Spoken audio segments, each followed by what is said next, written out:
E na mana, e na reo, e na iwi, tēnā koutou, tēnā koutou, tēnā koutou katoa. Nā mai, haere mai. Dr. Timothy Karatu, Dr. Wharahuia Milroy, Professor Kare Kaiha, Professor Tanya Kai, Professor John Moorfield, Head of Finance Judith Mackay and her husband Ross Mackay, an old friend of mine. I promise not to tell anything about your background, Ross, if you promise not to tell anything about mine. Distinguished members of the staff and students of AUT University, colleagues from diplomatic missions and from the UN community, honoured guests, and that leaves me no need to say, ladies and gentlemen.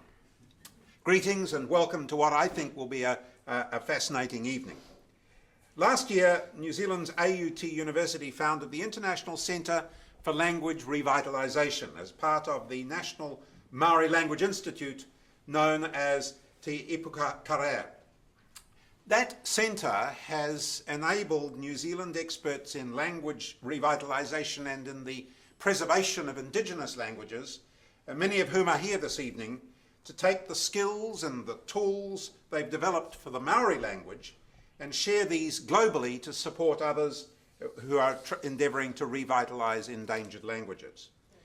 The Centre already has research and development partnerships with endangered languages communities in Montana, in North and South Dakota, in Hawaii and in the Cook Islands. And it hopes to develop relationships in all parts of the world so it can share its technology and can revitalise languages that are at risk of extinction, as well as learning from the language experience of those same communities. The Centre's work is key for the preservation of Indigenous and endangered languages, and this evening we're going to hear more about their work, including the fascinating use of digital technology and apps.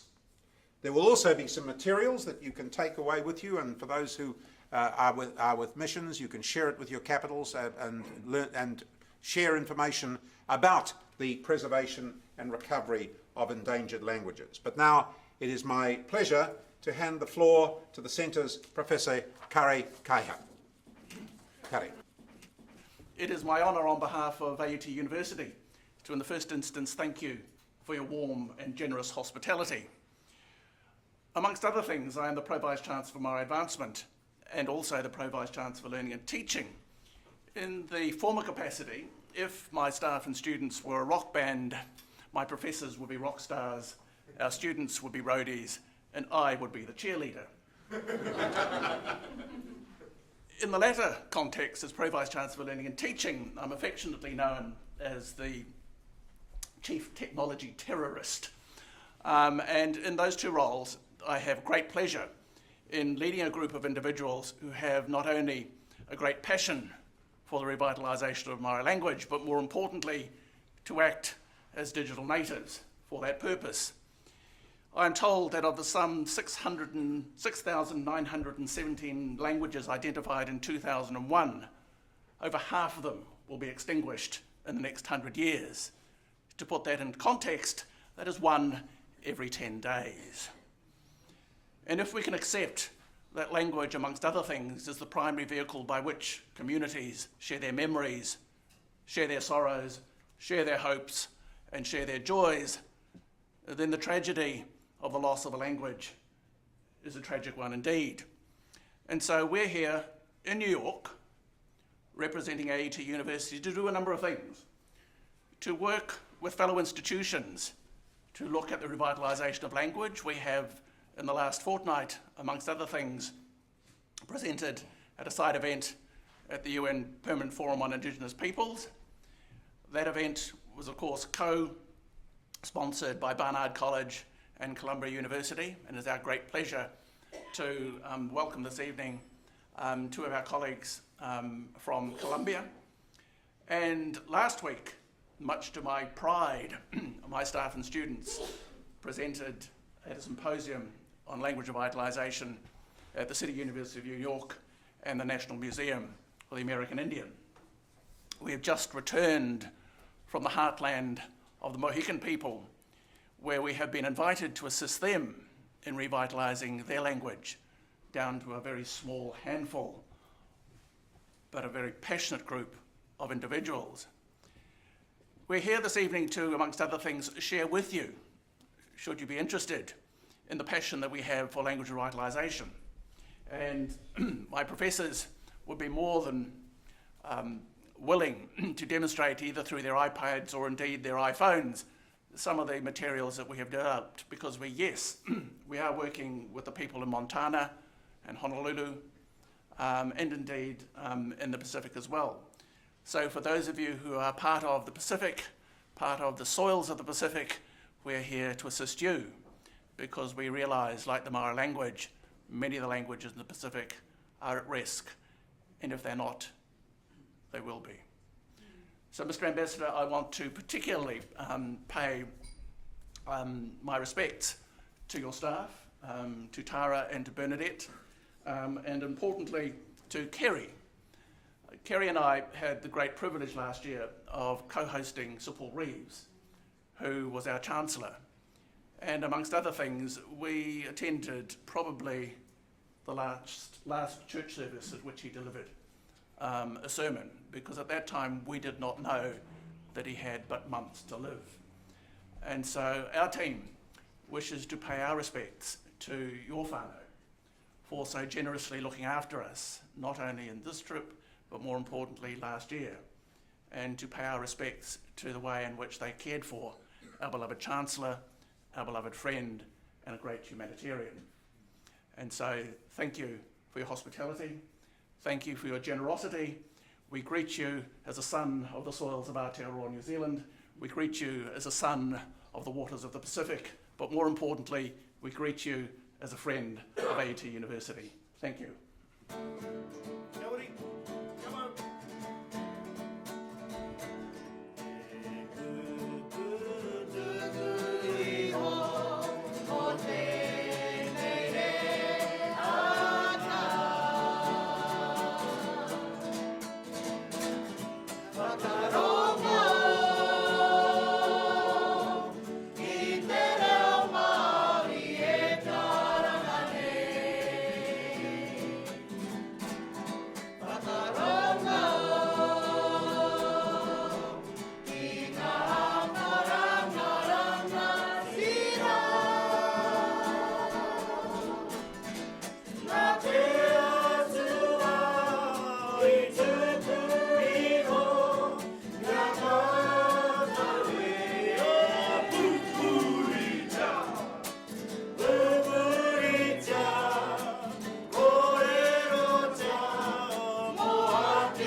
was a regular visitor here in the cause of AUT. He was here a number of occasions. Before that, he spent some years here as the Anglican Church representative at the United Nations. So he has a history that is associated with this mission. He has a history that is associated with the United Nations, and we honoured him as such. So please, thank you very much, particularly for mentioning Sir Paul.